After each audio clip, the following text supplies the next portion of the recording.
Aduh, wis jembatan gangguan wis mempertahankan ini.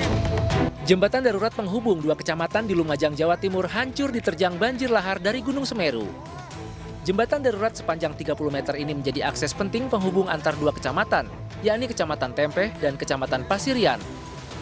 Putusnya jembatan mengganggu aktivitas ekonomi dan sosial warga. Kini warga harus memutar sejauh 10 km untuk menjangkau kecamatan tetangga. Nah itu kejadian terus banjir dari atas, dari Semeru.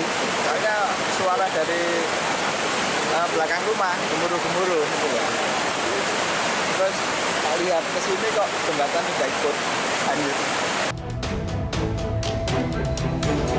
Sementara itu kawasan Legian Kuta Bali terendam banjir hingga 2 meter.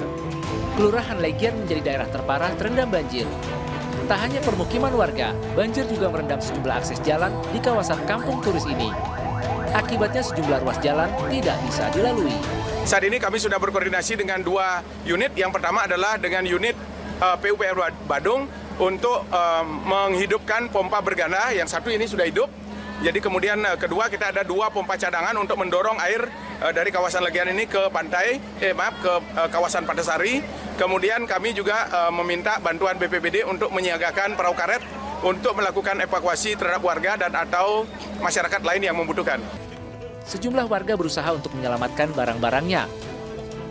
Ada pula warga dievakuasi petugas dengan perahu karet. Pemerintah Kabupaten Badung menerjunkan sejumlah pompa agar banjir cepat surut.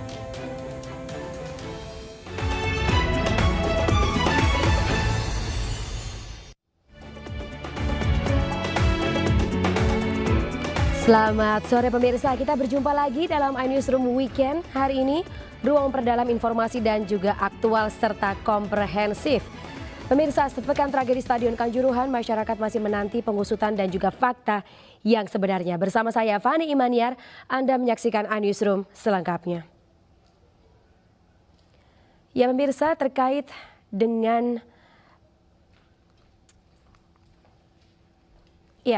Baik pemirsa, kita akan ke informasi selanjutnya terkait dengan tim gabungan independen pencari fakta yang terus bergerak mencari fakta-fakta untuk mengusut tragedi Kanjuruhan.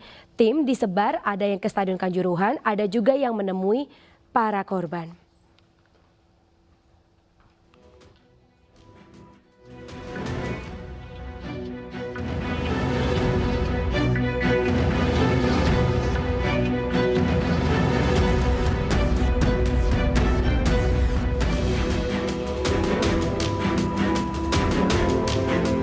Tim gabungan independen pencari fakta turun ke Stadion Kanjuruhan untuk investigasi dan mencari bukti-bukti pendukung.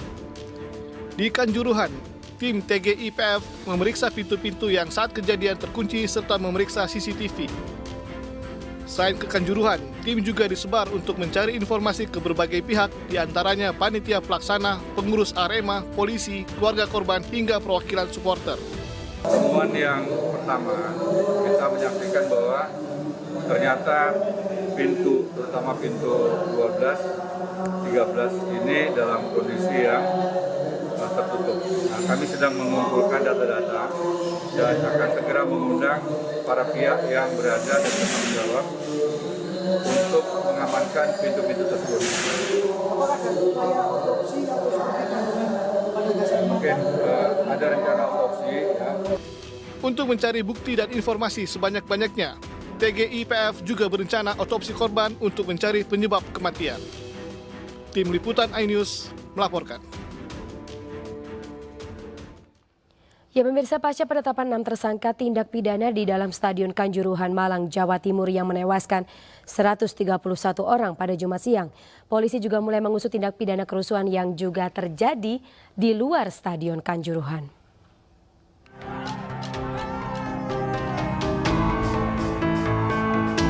Penetapan 6 tersangka tragedi Kanjuruhan, polisi bekerja maraton melakukan pemeriksaan dan investigasi. Kadif Humas Polri Irjen Pol Dedi Prasetyo mengatakan pengusutan dilaksanakan secara berimbang karena ada 2 TKP dalam kerusuhan Stadion Kanjuruhan Malang. 1 terjadi di dalam stadion dan telah ditetapkan 6 tersangka, serta 1 TKP kerusuhan lagi terjadi di luar stadion. Untuk mengusut tindak pidana di luar stadion, polisi telah memeriksa 34 kamera CCTV baik di dalam maupun di luar Stadion Kanjuruhan. Di luar pun juga ada Yang di luar ketika tim pengaman melakukan evakuasi terhadap pemain dan ofisial Persibaya keluarga butuh waktu sekian lama, cukup lama dihadap dan sebagainya. Dan juga di luar terjadi pidana juga, baik perusakan, pembakaran dan lain sebagainya. Di situ juga kepolisian melakukan penembakan gas air mata untuk menghalau dan membubarkan massa agar tidak terjadi tindakan anarkis yang lebih masif. Nah, jadi ada dua TKP, ada dua kejadian ini yang sama-sama harus diusut secara seimbang oleh tim. Seminggu pasca tragedi di Stadion Kanjuruhan, doa lintas agama dari Persatuan Supporter digelar di Stadion Kanjuruhan Jumat malam. Mereka membawa lilin serta bunga sebagai simbol bela sungkawa kepada 131 korban jiwa. Lantunan ayat suci terdengar lantang di area stadion. Para Aremania serentak membacakan doa untuk dikirim kepada korban yang telah meninggal dunia.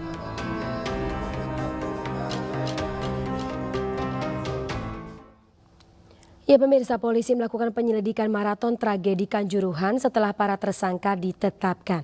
Salah satu tersangka meminta jenazah diperiksa lebih teliti untuk mencari sebab kematian korban.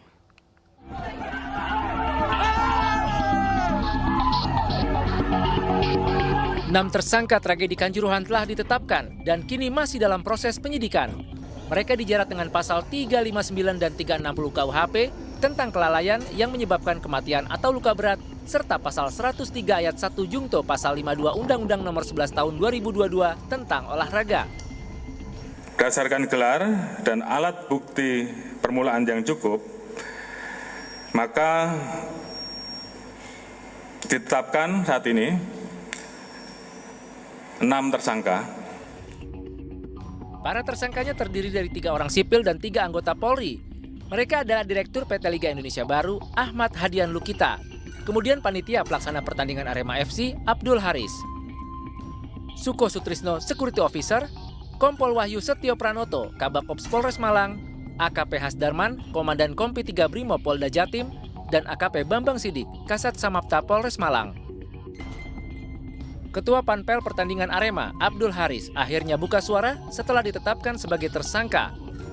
Sambil menangis, Haris meminta maaf dan siap bertanggung jawab. Meninggalnya adikku, saudara-saudaraku yang tanpa dosa mereka menegang nyawa. Itu semua karena keterbatasan saya tidak bisa menenangkan mereka. Saya mohon atas nama kemanusiaan, saya tidak menyalahkan siapapun, tapi atas nama kemanusiaan dari lubuk hati yang terdalam, saya minta diperiksa gas air mata itu, gas air mata yang seperti apa. Namun Abdul Haris meminta dilaksanakan pemeriksaan lebih mendalam terhadap jenazah para korban guna mencari penyebab pasti kematian, apakah karena gas air mata atau akibat berdesakan. Dan pemirsa, seperti apa kepanikan yang terjadi di stadion saat gas air mata ditembakkan dan juga supporter berebut untuk keluar. Berikut kesaksian dari salah satu korban tragedi Kanjuruhan. Saya bangun sadar sendiri, terus sama teman-teman dibawa ke rumah sakit Teja, tapi di sana tidak dapat pertolongan. Jadi tidak diobati di rumah sakit Teja? Tidak, saya digeletakin di pinggiran trotoar situ. Jadi dibiarkan di halamannya rumah sakit Teja ya? Iya.